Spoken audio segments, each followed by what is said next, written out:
Once upon a time, in a quiet riverside town surrounded by wide fields and old banyan trees, there lived a young man named Ethan. Ethan was 26 years old and hard-working, but his mind was never at rest. Even when his body was still, his thoughts were always running. Ethan carried many invisible burdens. He replayed his past mistakes again and again, words he wished he had not spoken, chances he felt he had missed.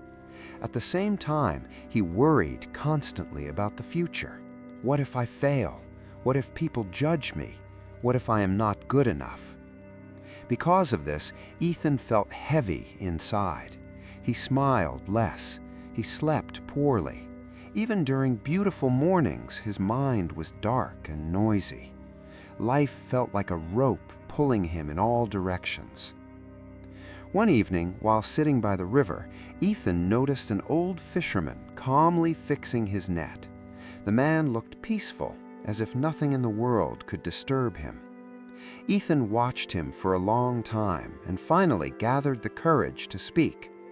"Uncle," Ethan said, "how are you always so calm? My mind never stops. I feel trapped by my thoughts." The old man looked up and smiled gently. "If you truly wish to understand," he said, "come see me tomorrow at sunrise." The next morning, Ethan arrived early. The old man handed him a heavy sack and said, "Follow me." They walked along the riverbank. After some distance, the old man stopped and asked, "How does the sack feel?" "It's heavy," Ethan replied. "My arms hurt." The old man nodded and said, "Open it." Inside the sack were stones, each with a word carved on it: regret, anger, fear, guilt, comparison, expectation. "These stones," the old man said calmly, "are the thoughts you carry every day." Ethan was shocked. "But I need them," he said. "They remind me of what went wrong.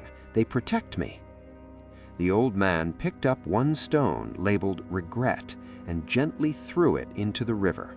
It sank immediately. "Did the river complain?" he asked. Ethan shook his head.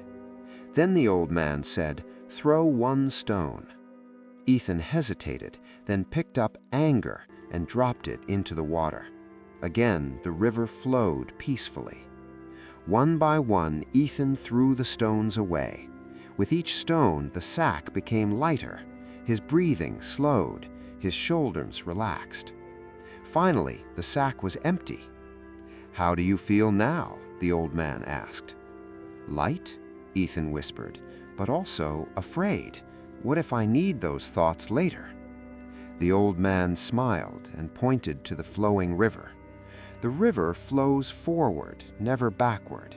It does not carry yesterday's water, yet it never runs dry." They sat silently for a moment.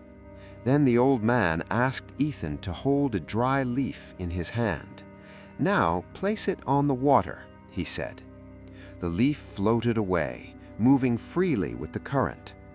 "This is letting go," the old man said softly. "You don't fight the river. You don't force the leaf. You simply allow it to move on." Ethan suddenly understood. He had been holding on to his thoughts like tight fists, squeezing them, carrying them, hurting himself. That day, Ethan returned home different. His problems did not magically disappear. His life did not suddenly become perfect, but something inside him had changed. When a painful memory came, he noticed it and let it pass. When fear appeared, he breathed and released it. When the future felt uncertain, he reminded himself, "I am here now." Slowly, Ethan felt lighter each day. His smile returned. His sleep improved. He became kinder, not only to others, but to himself. He learned an important truth. Letting go is not weakness. Letting go is wisdom. You don't lose yourself when you let go. You find yourself. And just like the river, When you stop holding the past and stop fighting the future, your mind becomes free.